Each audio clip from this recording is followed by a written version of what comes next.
पूर्वी भारत में जो अभी बात कही गई, पारसनाथ के अनुयायी की बात कही गई, आगम में कहीं भी ऐसा उल्लेख नहीं मिला जो आज वर्तमान के इतिहास लोग खोज रहे हैं।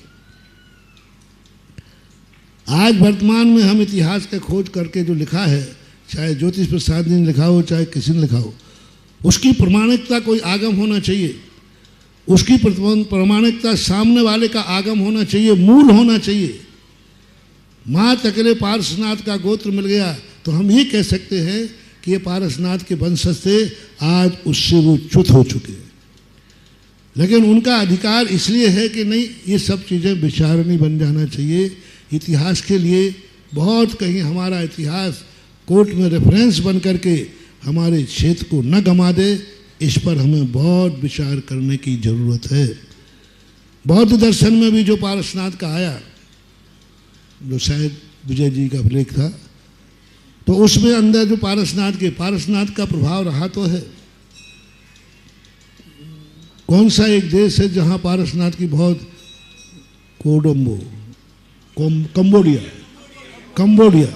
कंबोडिया नाम के स्थान पर पारसनाथ के वैसे ही फनाबली, वैसे उनका जो है, वैसे ही छत्र धारण करने वाले, उन्होंने जब मेरे पास लाके सारे फोटो वीडियोग्राफ मंगाए, फिर मैंने पाटनी जी को कहा कि एक बार तुम होके आओ। निर्मल सेठी पाटनी जी, उनके बाबा, उनको भेजा वहाँ। जब पूरा जा कर के वहाँ से लाए तब मैंने समझा कि नहीं, ये दिगंबर मूर्तियाँ नहीं हैं, ये बौद्ध ही हैं। बात ये अलग है कि पारसनाथ जो सर्प का उन्होंने प्रयोग किया, बड़े बड़े सर्पों का, वो सर्पों का प्रयोग पारसनाथ से प्रभावित हो सकता है, लेकिन वो पारसनाथ नहीं। पारसनाथ से प्रभावित होना अलग चीज़ है और पारसनाथ की मूर्ति होना, क्योंकि अपनी दिगंबर मूर्ति के अलग चिन्ह होते हैं, अलग स्वरूप होते हैं। आशीर्वाद मुद्रा नहीं होती, कपड़े का स्थान नहीं होता, और उसमें बहुत सारी चीज़ें होती हैं, वो उन मुद्राओं में देखने में आई है। वहाँ नंदीश्वर द्वीप मिला, वहाँ विदेह क्षेत्र मिला, नंदीश्वर द्वीप नाम का नगर मिला उनको, विदेह क्षेत्र नाम का नगर मिला। तो हमने कहा ये विदेह, बोले वही विदेह क्षेत्र है। फिर उनको बताया कि नहीं, विदेह क्षेत्र का नाम हो सकता है, विदेह क्षेत्र की वहाँ संरचना नहीं है। तो दूसरे धर्मों के ऊपर जो प्रभाव पड़ा है उन्होंने विकृत किया है, ये बात का भी उल्लेख करना चाहिए। बौद्ध के अंदर यदि पारसनाथ की कोई भूमिका आती है तो हमें तुरंत वहाँ लगाना चाहिए नोट, ये जैन दर्शन का विकृत रूप यहाँ प्रस्तुत हुआ है। विकृत कहने में क्यों डर रहे हैं? हम उनको विकृत नहीं कह रहे हैं। जैन दर्शन के अनुसार यह स्वरूप पारसनाथ का नहीं हो सकता। जैन धर्म के अनुसार, आगम के अनुसार यह स्वरूप नहीं हो सकता जो वहाँ प्रस्तुत किया जा रहा है। जैसे ऋषभदेव के संबंध में कहते हैं ऋषभदेव 8वें अवतार हैं। मैंने इस पर जयपुर में बोला था, सब जैन विद्वान बैठे थे, मैंने कि हमारे ऋषभदेव नहीं हो सकते।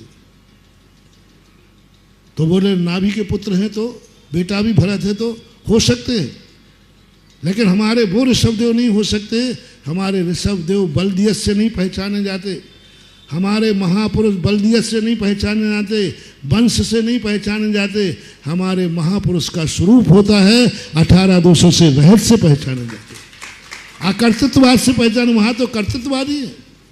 8वें अवतार में उन्होंने कर्तृत्ववाद माना, किस उसका निशाचर का संहार किया, निशाचर का संहार किया गया, क्योंकि वहाँ जब जब पापाचार बढ़ता है तब तब महापुरुष अवतार लेते हैं। तो वहाँ पर ऐसा ऋषभदेव की कोई ऐसी बात नहीं थी। तो ये सारी की सारी चीज़ें मात्र रेफरेंस दे करके भी अपन कर लेते हैं। कल भी मैंने कहा था, श्वेतांबरों क्या गोष्ठी होती है, क्या इतने स्वतंत्र रूप से दिगंबर जैन आगम को वहाँ रख पाते हो आप उनके साधुओं के सामने? क्या ऐसा दिगंबर की पूरी महिमा गा के आते हो? हमें विचार करना है कि हमारा गोष्ठी जो है पारसनाथ चरित्र पर है, दिगंबर जैन धर्म पर है, सम्यक दर्शन पर है, सम्यक ज्ञान पर है, जनवाणी पर है।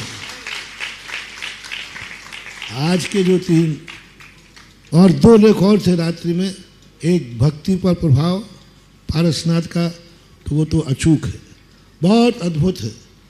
यानी पारसनाथ के जीवन के कल भी बता दिया था मैंने, भक्ति शास्त्रों का जो प्रयोग पारसनाथ के जीवन में हुआ, जो भक्तियाँ पारसनाथ की हुई अन्य तीर्थंकरों में, क्यों कि पारसनाथ की भक्ति में हर व्यक्ति ने संसार को स्थापित किया।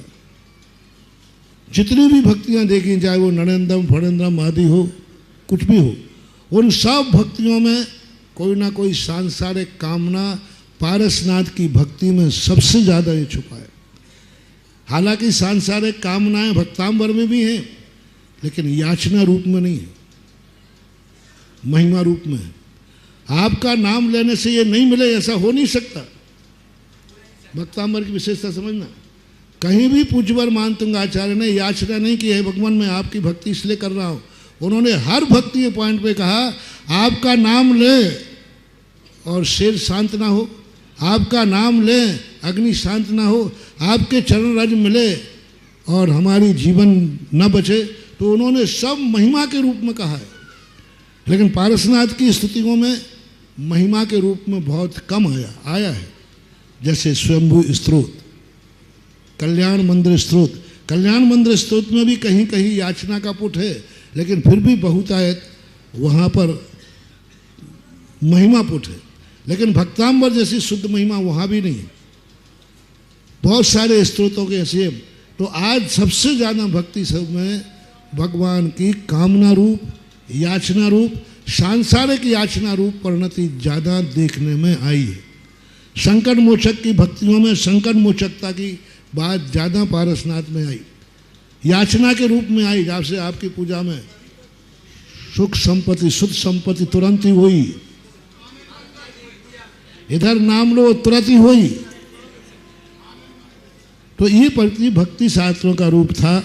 और जो ऐतिहासिक जो हिंदी शास्त्रों में पारसनाथ का जो लेख था, वो तो अपन देख ही रहे हैं कि हिंदियों में भी पारसनाथ बहुत छाए हुए हैं और हिंदी साहित्य भी लिखे गए।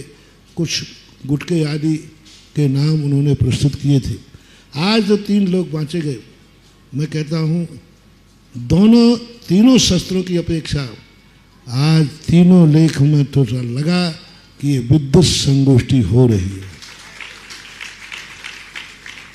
और उसमें इतना और बुरा नहीं मानना, तीनों लोगों में सबसे श्रेष्ठ लेख रहा है डॉक्टर जय कुमार का, जिसमें ठोसता थी। बुरा नहीं मानना, मैं दूसरों को पहले ही डिक्टेशन में रख दिया सब क्या, लेकिन एक उपलब्धि की बात है। कोई ज़रूर नहीं है कि बाप के कथन में उपलब्धि हो, कभी कभी बेटे से भी, कभी कभी बेटे भी नहीं कर पाए, पिता से भी, दादा से मिल जाता। तो एक प्रमाणिकता थी, एक मूल स्रोत था, एक गरिमा थी, सम्यक दर्शन की रक्षा थी। जो ये कहते हैं कि ये ग्रंथ प्रमाणिक है, जैन आगम से उन्हीं के साथ से अप्रमाणिक सिद्ध करना, ये वही कर सकता है। अब जय कुमार को मैंने खाली हाथ तो देखा, कभी बिना कपड़ों में नहीं दे, सीना में बाल है जगमग। अब देखो मैंने कभी देखा नहीं, मेरे में तो है। और इसी के बल पर मैं जो कुछ कहता हूँ, कहते ना सीने में बाल हो तो कहो, तो हिम्मत से कहना पड़ता है कि आज उन्हीं के मत से जो आज पारसनाथ और बांसुरी भगवान का जो कथन किया गया, एक कितनी बड़ी सी उपलब्धि हुई है कि आज उन्हीं के शास्त्रों से, उन्हीं के लेखक से हमने अपने सम्यक दर्शन की रक्षा कर दी और हमने अपने जैनागम को, जनवाणी को अपने आप सिद्ध कर दिया कि आप भी वही कह रहे हैं, बाद में आपने इसको परिवर्तित कर दिया। जय जिनेंद्र। अगर आपको मेरी वीडियो अच्छी लगती है तो प्लीज़ मेरे चैनल को लाइक करें, शेयर करें और सब्सक्राइब करें। Thank you.